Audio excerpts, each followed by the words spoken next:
Let's go a little bit deeper in one area that you just brought up, Wes, is around risk, cybersecurity. Hmm. John, I'm going to come back to you for a second. You know, you and Vineet there next to you, you mentioned IRE, an isolated recovery environment, as kind of a foundational, can you maybe just for the audience purpose, describe that a little bit? Take a moment, please.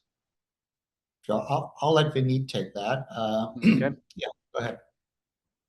So if you look at any healthcare, like what Wes was talking about, the challenge is healthcare itself is it's a life and death situation when you're talking about.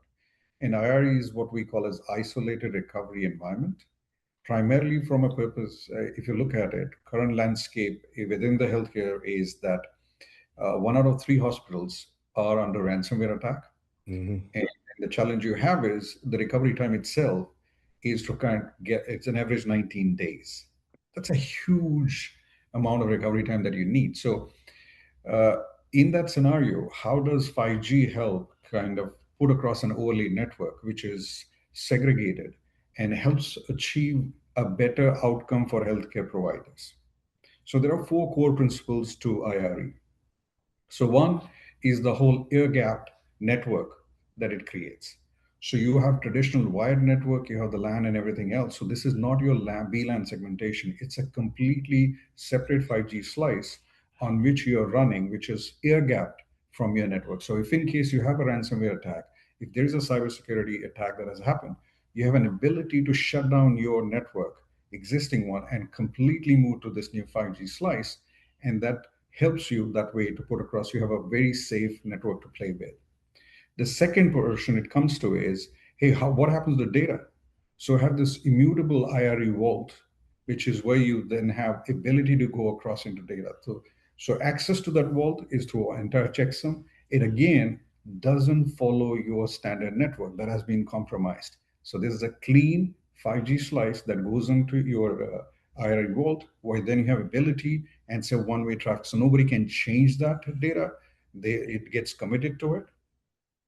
The other part comes across is if I bring the third part of it, which is about saying is, okay, what about zero trust? How do we make sure that effectively whosoever is going on that? So you have SIM-based hardware authentication that happens again on a 5G core. So nothing to do with. So if there are any attackers, ransomware, they will not be able to do anything with that. So you have this. This then creates a whole segregated environment. The final part of it is the whole parallel recovery capacity that it gives you, because now what you have is you have an ultra low latency capability on a slice to look at forensics on your existing network, but at the same time you have a high bandwidth uh, uh, pipe that lets your data go through. So these are 4 core things that help from an IRE perspective, help healthcare. And if you look at what I was talking about, the situation that even Wes was alluding earlier to, is that the recovery time of 19 days will drop down to, in an IRE environment, drop down to 1 to 4 hours. So it's a huge, huge benefit, especially when we are going more digital, we're going more AI based and everything else. Vinny, thank you for that description. Wes, question for you based on what you just heard there. Is this the direction that healthcare needs to take? You mentioned relationships with the patients out there, keeping that patient care within the walls there. It's going to change. Is this the direction healthcare needs to go? It is, and let me put it in a different tone for a second. What he described very articulately is the technical way, one of the means that we would use a partner to achieve a quality that we need to have as part of our customer experience, critical quality, and that's confidence. They have to have confidence that our systems are going to be up and available. Now, in his discussion, he hit a very critical point, which is revenue and had the balance sheet and so forth. That every CFO is standing up and applauding it right this moment. So besides winning over the hearts and minds of every CFO that says, no, I don't want to pay those big bills. I don't want to pay the ransomware. I want to stay up and I want to keep making money each month and so forth, because it's a horrible financial hit if you don't do what he's talking about.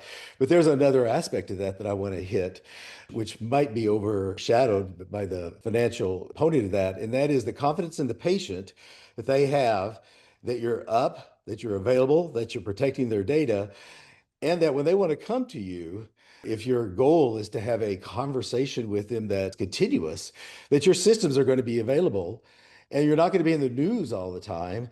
And there's not going to be doubt that their records have been compromised. And there's not going to be any doubt that the records are accurate.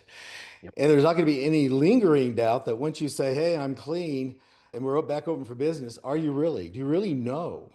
Can you really assert with confidence that they're not still in there somewhere, buried down in the system? Maybe I should wait a while, use somebody else for a bit until it's been exercised, and we see if maybe 2 weeks later you're hit again or there was a lingering other issue. What he just described is a way to have that confidence. I've changed everything. I've backup upon backup upon backup. Yes, I can assert that number one, we were prepared. Number two, it is safe. Number three, we are open for business. And then we flipped the switch. And now we're back in business. We're good. No problem. We'll let the authorities go deal with these thugs and off we go.